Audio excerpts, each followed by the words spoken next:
نحمده ونصلي على رسوله الكريم أما بعد فأعوذ بالله من الشيطان الرجيم بسم الله الرحمن الرحيم اهدنا الصراط المستقيم صراط الذين أنعمت عليهم غير المغضوب عليهم ولا الضالين صدق الله العظيم اللهم صل على محمد وعلى آل محمد كما صليت على إبراهيم وعلى آل إبراهيم إنك حميد مجيد اللهم بارك على محمد وعلى آل محمد كما باركت على إبراهيم وعلى آل إبراهيم إنك حميد مجيد۔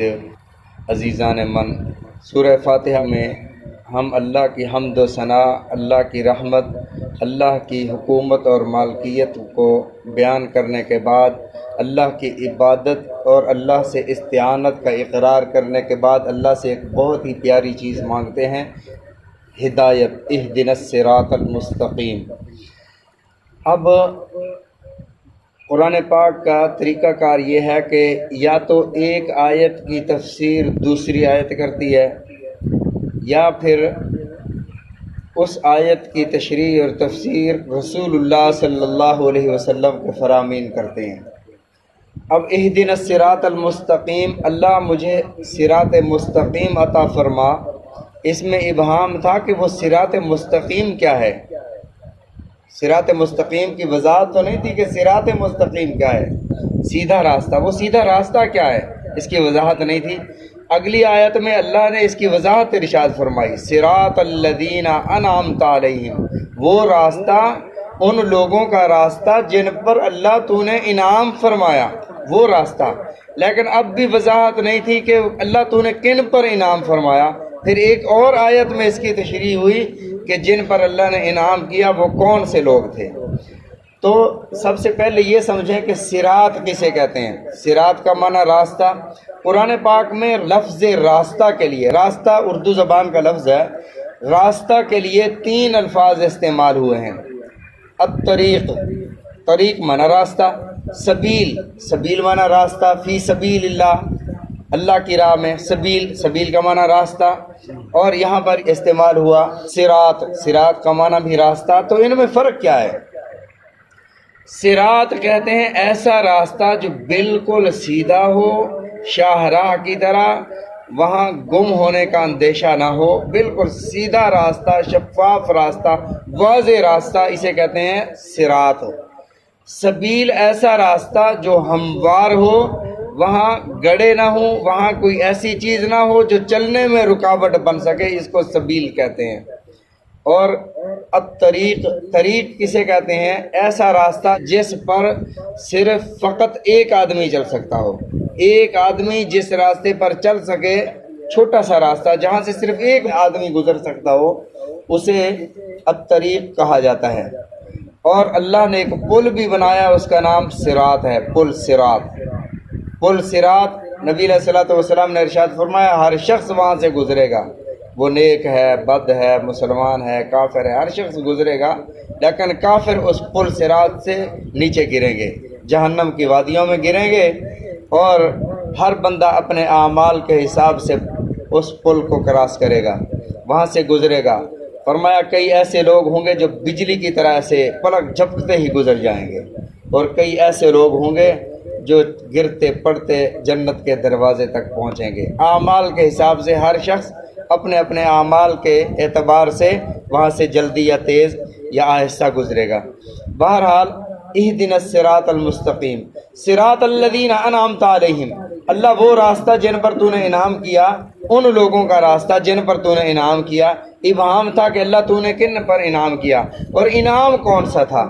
یہ انعام، ایک تو انعام ہے دولت مل جائے، گاڑی مل جائے، گھر مل جائے، دنیا مل جائے، یہ ایک انعامات، یہ بھی اللہ کے انعامات ہیں۔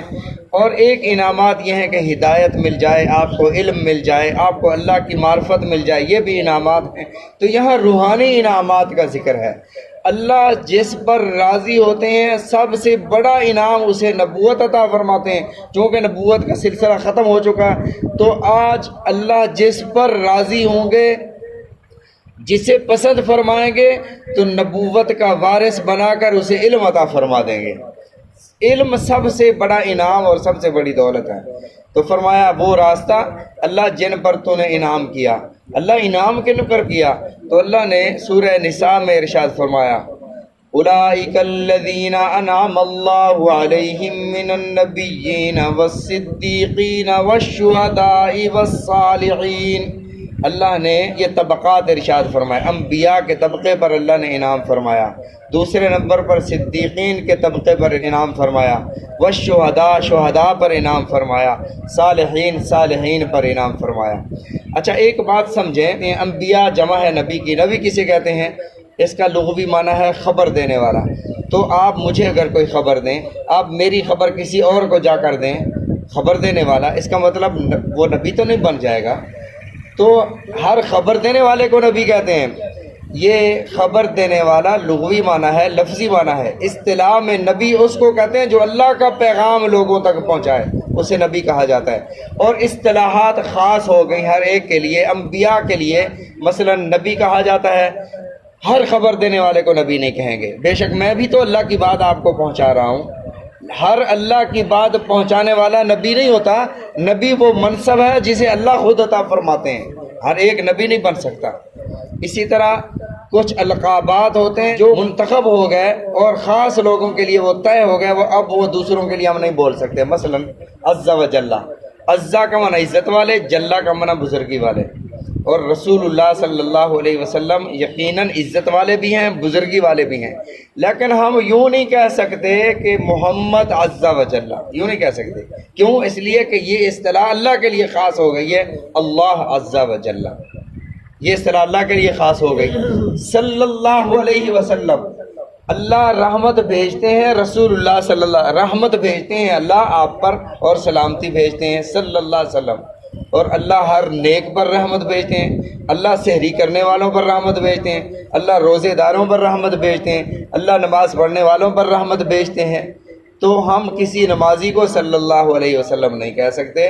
ہم کسی روزہ دار کو، جن کے بارے میں رسول اللہ صلی اللہ علیہ وسلم نے خود ارشاد فرمایا ان اللہ و ملائکتہ، بے شک اللہ اور اس کے فرشتے یصلون علی المتسحرین، سحری کرنے والوں پر رحمت بھیجتے ہیں.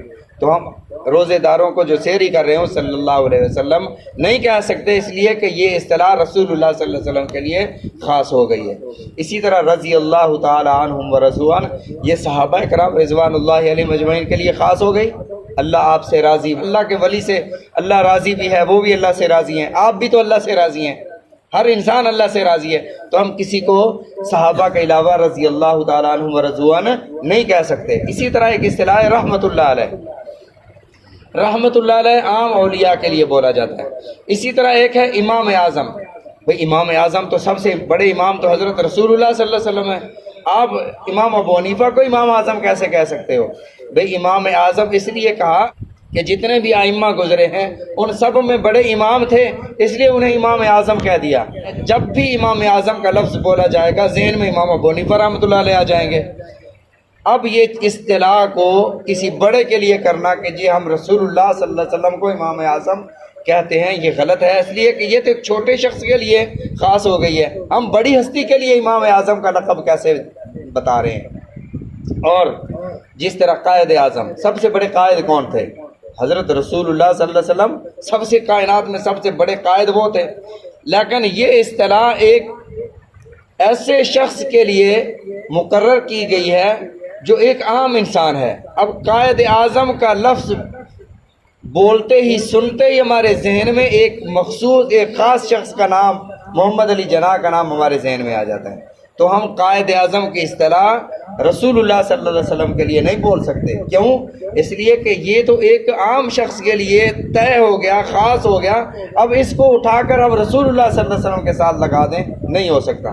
قائد اعظم یقیناً اللہ کے نبی ہیں، امام اعظم یقیناً اللہ کے نبی ہیں، لیکن ہم یہ اصطلاح ان کے لیے نہیں بول سکتے، جیسے عز و جل اللہ کی اصطلاح ہے، یقیناً آپ عزت والے اور بزرگی والے ہیں، ہم یہ اصطلاح رسول اللہ صلی اللہ علیہ وسلم کے لیے نہیں بول سکتے۔